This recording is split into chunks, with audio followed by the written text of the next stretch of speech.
Over the past decade, childhood cases of type 2 diabetes have increased tenfold because of rising rates of obesity.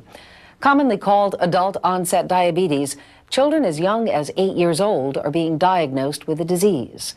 The consequences of this devastating illness could lead to an early grave for many of its victims.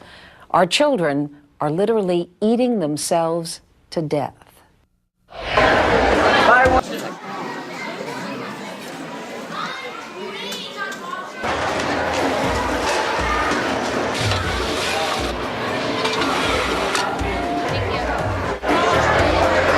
What's your favorite food to eat for lunch? Chips. Why do you like to eat chips? Because they're good. Would you rather eat chips than the school lunch? Yep.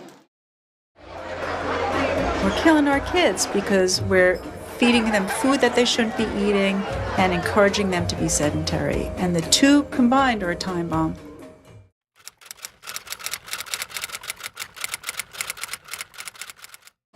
I think we have a long way to go. We compete in the Healthy School competition, which is a competition to try and reform school lunches to make it more healthy. And the guidelines that they prescribe, I think, need to be revamped. They want us to work within the school budget as well as their product list, and most of the food that they have on the product list is either canned, frozen, or processed. If we don't get a handle on this, what's going to happen is that we're going to get kids developing illnesses at a very early age, and some of these illnesses can actually kill them. Illnesses like type 2 diabetes, heart disease, asthma, high cholesterol, hypertension, and bone and joint problems. Their joints cannot carry their weight. The number of children that we're seeing with not just overweight, but morbid obesity is increasing. In fact, we had to purchase 2 scales to weigh children greater than 350 pounds. I'm just going to take a quick listen to your heart, okay? We have a number of children taking the same medications as their parents and their grandparents. Okay, so you were down 1.5 pounds. But that doesn't mean that things can't. A lot of families don't even know that the food choices they make each day sabotage them.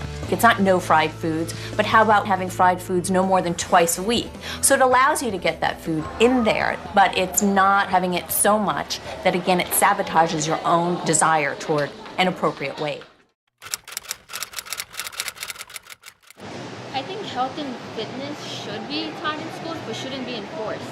But what I mean about that is, yeah, you know, give a worksheet out what the things that you should eat and what you shouldn't eat, but yet don't go ahead and start pointing at the fat kid saying that all these mean things about him, that you're wrong for this and all that, because that brings the student's self-esteem down. We're not trying to create that kind of atmosphere for them. We're trying to make them feel safe and make them feel confident enough for them to tell us about what they eat and about what they do on a daily basis, or even how we can better, in the student's voice, how we can better the school's lunch and so on. One way to address the obesity issue with your child is bring them to a pediatrician, have a doctor talk to them about the health implications of weight. It is truly a medical issue. It isn't an issue of looking good. It's an issue of feeling good. It's an issue of preventing cancer and diabetes and heart disease. I think my whole family really benefited. We watch what we eat. We'll go on a bike ride. Sometimes we'll walk. We'll go to the park. And we'll just have fun while doing it. You know what the bottom line is? It's about health and fitness and not how you look.